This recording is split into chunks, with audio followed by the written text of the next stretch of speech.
வாழ்க்கையில 60 வருஷம் ஒரே ஒரு விஷயத்துக்காக செலவு பண்ணுவீங்களா? ஒருத்தர் பண்ணாரு.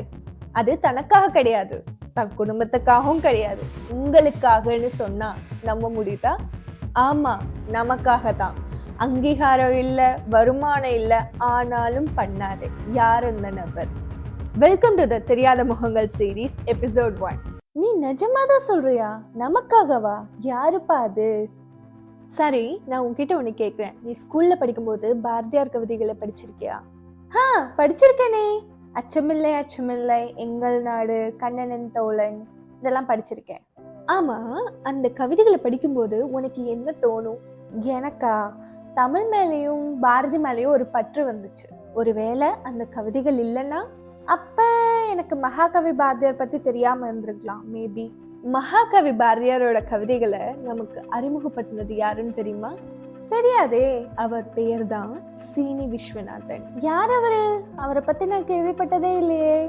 அதுக்கு தானே நான் இருக்கேன், தெரியாத முகங்களையும் அறிமுகப்படுத்துறதுக்கு. ஆமா, அது என்னமோ கரெக்ட் தான். சரி, அவரை பத்தி சொல்லு. சீனி விஸ்வநாதன் நாமக்கல்ல 1934 வருஷம் பிறந்தாரு. அவரோட அப்பா ரெவென்யூ டிபார்ட்மெண்ட்ல ஒர்க் பண்ணிட்டு இருந்தாரு. அவரோட பிறந்தவங்க மொத்தம் 7 பேர். 4 அண்ணன் தம்பி, 3 அக்கா தங்கச்சின்னு. ஸோ அவரோட ஃபேமிலி பார்த்தீங்கன்னா ஒரு மிடில் கிளாஸ் ஃபேமிலின்னு தான் சொல்லலாம். அவங்க அப்பா ஒரு 10 வயசு இருக்கும்போது தவறிட்டாங்க.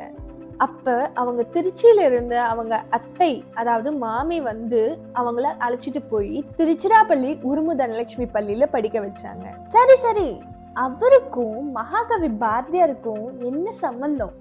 அது ஒரு ஆக்சிடென்ட்னே சொல்லலாம். ஆக்சுவலா அவர் அங்க போனது எதுக்காக தெரியுமா? ஒரு டெக்ஸ்ட் புக் வாங்குறதுக்காக. ஆனா அவர் கண்ணுல இன்னொரு புத்தகம் பட்டுச்சு. கல்கி கிருஷ்ணமூர்த்தி எழுதிய பாரதி பிறந்தார். பாரதி பிறந்தாரா? அது எவ்வளவு அருமையான புத்தகம் தெரியுமா? அதுல ஒரு வரி இருக்கும், பகைவனுக்கு அருள்வாய் நன்னெஞ்சே. அதாவது அதுல கல்கி எழுதியிருப்பாரு ஒரு சுச்சுவேஷன்ல, அதாவது பாரதியோட ஃப்ரெண்டா ஒருத்தர் இருப்பார் இல்லையா, அவர் வந்து ஒரு ஸ்பை, பாரதியை ஒரு ட்ராப்ல சிக்க வச்சிருப்பாரு. ஸோ அந்த டைம்ல பாரதி சொல்லியிருப்பாரு, பகைவனுக்கு அருள்வாய் நன்னெஞ்சே. அதாவது எவ்வளோ நம்மளுக்கு கெடுமை செஞ்சாலும் அவங்களுக்கு நம்ம நன்னே செய்யணும் அப்படிங்கிறதுக்காக தான் அதை சொல்லியிருப்பாரு. எவ்வளோ நல்ல வரிகள் இல்லையா? ஆமா, நீயும் படிச்சிருக்கியா? நிஜமா தானா? சீனி விஸ்வநாதனும் படிச்சாரு. மகாகவி பாரதியார் அவர் மனசுல நுழைஞ்சாரு. அதாவது ஒரு டெக்ஸ்ட் புக் இல்லாத காரணத்தினாலதான் தமிழ் லிட்ரேச்சர் காப்பாற்ற முடிஞ்சுதா? வா. ஆமா, நம்ம வாழ்க்கையும் அப்படித்தான். நம்ம எதிர்பாராத டைம்ல மட்டும்தான் நம்ம பாதை மாறும். நீங்க சொல்றது சரிதான். பாரதியார் படைப்புகளை அந்த காலத்துல கலெக்ட் பண்றது ரொம்ப கஷ்டமா இருந்திருக்காதா? கஷ்டமா மட்டும் இல்ல, அது நியர்லி இம்பாசிபிளா இருந்தது. சீனி சார் எப்படி ஆரம்பிச்சாரு? பாரதியார் எழுதிய ஸ்வதேசமித்ரன், சக்கரவர்த்தினி, இந்தியன் மேகசின் எல்லாம் பல இடங்கள்ல சதறி கிடந்தது. மகாகவி பாரதியார் இறந்ததுக்கு அப்புறம் அவர் எழுதிய புத்தகங்கள் கலெக்ஷனா யார்கிட்டயும் இல்ல. அதை பத்தி யாரும் சீரியஸா எடுத்துக்கவும் இல்ல. யாரும் கண்டுக்காத போது ஏன் சீனி சாருக்கு மட்டும் பண்ணணும்னு தோணுச்சு. மகாகவி பாரதியாரோட வரிகள் மட்டும்தான் அவர் மனசுல தாக்கத்தை ஏற்படுத்துச்சு. சோ பாரதியாரை பத்தி தெரிஞ்சுக்கணும்னு நினைச்சாரு. அவர் எழுதிய புத்தகங்களை இந்த உலகத்துக்கு காமிக்கணும்னு நினைச்சாரு. அது மட்டும் இல்ல, அவர் எழுதிய வரிகளோட எல்லாத்தோட வாழ்க்கை மாறணும்னு நினைச்சாரு. ஓ, இப்ப புரியுது. நீ முன்னாடி சொன்னியே 60 வருஷமா நமக்காக உழைச்சாருன்னு. இப்ப புரியுது. ஆமா, இப்ப புரியுதா? சரி, இவர் முழுசா ரிசர்ச்ல இருந்த போது அவங்க ஃபேமிலி யார் பார்த்துப்பா? அவங்க மனைவி சுலோச்சனா. அவங்க இல்லைன்னா இப்ப எதுவும் நடந்திருக்காது. அவங்கதான் அவங்க குடும்பத்தை சிக்கனமா எந்த ஒரு வசதியும் இல்லாம நடத்தினாங்க. சீனி சாருக்கு ஒரு பக்கபலமா இருந்தாங்க. நிஜமாவா? ஒரு ஆணின் வெற்றிக்கு பின்னால் ஒரு பெண் இருப்பாள்னு சொல்லுவாங்க. அது இதுதானா? ஆமா, அவங்கனாலதான் சீனி சார் முழு ரிசர்ச்சையும் கம்ப்ளீட் பண்ண முடிஞ்சுது. ஆனா 2012 வருஷம் அவங்க தவறிட்டாங்க. அப்போ சீனி சார் ரொம்ப மனமுடைஞ்சு போனாரு.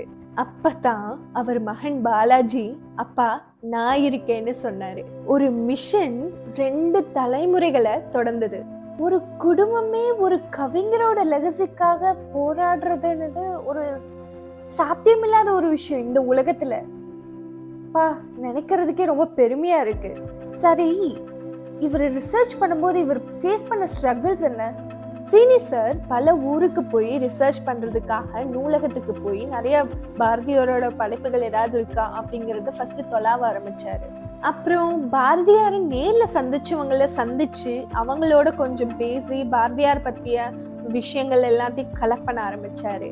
அப்பதான் பாரதியாரோட ஒன்று வீட்டு சகோதரர் சி விஸ்வநாத ஐயரை சந்திச்சாரு. அவர்கிட்ட ரேர் டாக்குமெண்ட்ஸ், அவர் எழுதிய நூல்கள், அவர்கிட்ட பர்சனல் டீட்டெயில்ஸ் எல்லாத்தையும் கலெக்ட் பண்ணாரு. இவ்வளோ பண்ண சீனி சாரை யாராவது ஒருத்தங்களாவது கவனிச்சாங்களா? கவிஞர் கண்ணதாசன், தமிழ் சினிமாவோட லெஜெண்டரி லிரிசிஸ்ட் வந்து சீனி சாரை பார்த்து நீங்க ஒரு பாரதி லைப்ரரின்னு புகழ்ந்தார். கண்ணதாசன் சொன்னாரா? இதை விட பெரிய விஷயம் என்ன இருக்கு? ஆமா, உனக்கு தெரியுமா, சீனி சார் எப்பயும் சொல்லுவாரு, எல்லாரும் என்ன புகழணும், என்னை பாராட்டணும்னு எப்பயும் நான் நினைச்சது இல்லைன்னு. அவரோட ஒரே ஒரு குறிக்கோள் என்னன்னா, ஒரு புரட்சி கலைஞனோட வரிகள் எல்லாரோட வாழ்க்கையும் மாத்தணும்னு நினைச்சாரு. இவ்வளோ கிரேட் இல்ல? இவ்வளோ பண்ணி இவ்வளோ சிம்பிளா இருக்காரு. அவர் எழுதின புக்கை பத்தி சொல்ல, சீனி சார் 50க்கும் மேல புத்தகங்கள் எழுதியிருக்காரு. எல்லாமே பாரதி பற்றி தான். சோ அதுல மிகவும் ரொம்ப முக்கியமான ஒரு 5 புத்தகங்களை பத்தி நான் சொல்றேன். தமிழகம் தந்த மகாகவி 1960ல பாரதிய நேர்ல பார்த்தவங்களோட கேட்டு எழுதிய ஒரு நினைவொலிகள் அப்படின்னே சொல்லலாம். பாரதிய நேர்ல சந்திச்சவங்கள யார் அவங்க? ஆமா, சி ராஜகோபாலாச்சாரி பாரதிதாசன் அவர்கள். 2வது பாரதியின் கட்டுரை செல்வம் 1989ல பாரதியார் எழுதிய கட்டுரைகள், தேசப்பற்று, அதை பத்தி எழுதியவை. 3வது மகாகவி பாரதி வரலாறு, அதாவது 543 பேஜ் கொண்டது. 2009வது வருஷம் மகாகவி பாரதியாரோட 12 வருஷம் ரிசர்ச் இருக்கு இல்லையா, அதாவது சீனி சார் செஞ்ச 12 வருஷம் ரிசர்ச்ல இருக்கக்கூடிய வரலாறு அந்த ஒரு புத்தகத்துல இருக்கு. அந்த ஒரு புத்தகம் பாத்தீங்கன்னா தமிழ்நாட்டுல மிகவும் சிறந்த புத்தகம்னு ஒரு விருது கூட கொடுத்திருக்காங்க. 4வது பாத்தீங்கன்னா பாரதி ஆய்வுகள், சிக்கல்களும் தீர்வுகளும், மொத்தம் 640 பேஜ் இருக்கு. சோ இது வந்து லாஸ்ட் வெர்ஷனோட கரெக்டட் வெர்ஷன்னே சொல்லலாம். அதுல இருக்கக்கூடிய தவறுகளை திருத்திய ஒரு வெர்ஷன் சொல்லலாம். 5வது மேக்னம் ஒப்பஸ், கால வரிசைப்படுத்தப்பட்ட பாரதி படைப்புகள், மொத்தமா பாத்தீங்கன்னா 23 வால்யூம், 15,000 பேஜ். பிரதமர் மோடி அவர்கள் வந்து 2024வது வருஷம் ரிலீஸ் பண்ணாங்க. அது மட்டும் இல்லாம அதுல குரோனாலஜிக்கல் ஆர்டர்ல இருக்கும், அதாவது பாட்டு, கட்டுரை, நாடகம், கதை அப்படிங்கிற வரிசையில இருக்கு. சோ இந்த புத்தகத்துல பாத்தீங்கன்னா மொத்தமா 95% பாரதியாரோட எல்லா படைப்புகளுமே வந்து அதுல உள்ளடங்கி இருக்கும். சோ இது வந்து நியர்லி ஒரு 60 years ரிசர்ச்ல கிடைச்ச ஒரு புத்தகம்னே சொல்லலாம். என்னது, இவ்ளோ புக் எழுதிருக்காரா? பிரதமர் மோடி ரிலீஸ் பண்ணாரா? என்ன சொல்ற? ஆமா, இந்த புத்தகம் ரிலீஸ் பண்ணும்போது சீனி சாரோட வயசு என்ன தெரியுமா? 90 வயசு வரைக்கும் உழைச்ச மனுஷனுக்கு ஒரு அவார்டாவது கிடைச்சுதா? ஆமா, ஆனா லேட்டா வந்துச்சு. 2004ல தமிழ்நாடு கவர்மெண்ட் பாரதியார் விருது கொடுத்தாங்க. 2020ல இந்தியா கவர்மெண்ட் பாரதியார் விருது கொடுத்தாங்க. 2021ல Bharathi memorial centenary award Tamil Nadu government கொடுத்தாங்க. 2025ல பத்மஸ்ரீ, த 4th highest civilian honor, அவரோட 91வது வயசுல. சீனி சார் எவ்வளோ கிரேட் இல்ல? இவரை போல யாராவது இந்த உலகத்துல இருப்பாங்களா?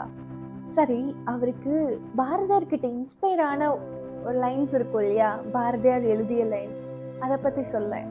கண்டிப்பா அவரோட ஃபேவரட் லைன்ஸ், அச்சமில்லை அச்சமில்லை அச்சம் என்பதில்லையே. 2வது, யாமறிந்த மனிதரிலே நல்லவரே இல்லை என்று சொல்ல வேண்டாம். 3வது, தனி ஒருவனுக்கு உணவில்லை என்றால் இந்த ஜெகத்தினை அழித்திடுவோம். 4வது, வாழ்க நிரந்தரம், வாழ்க தமிழ் மொழி. எவ்வளவு அர்த்தமான வரிகள் இது. சீனி சாருக்கு இப்போ 92 வயசாச்சு. இப்பயாவது நம்ம எல்லாரும் அவரை ரெகக்னைஸ் பண்ணா நல்லா இருக்கும் இல்லையா? இதே போல தெரியாத முகங்கள் சீரீஸ்ல இன்னும் பல தெரியாத முகங்களை அறிமுகப்படுத்த போறோம். சோ நெக்ஸ்ட் சண்டே எபிசோட்ல இன்னொரு புதிய முகத்துடன் உங்களுக்கு பிடிச்ச பாரதியார் வரிகளை கமெண்ட் பண்ணுங்க. இந்த வீடியோவை தெரியாதவங்களும் தெரிஞ்சுக்கிட்டோம், ஷேர் பண்ணுங்க. நன்றி.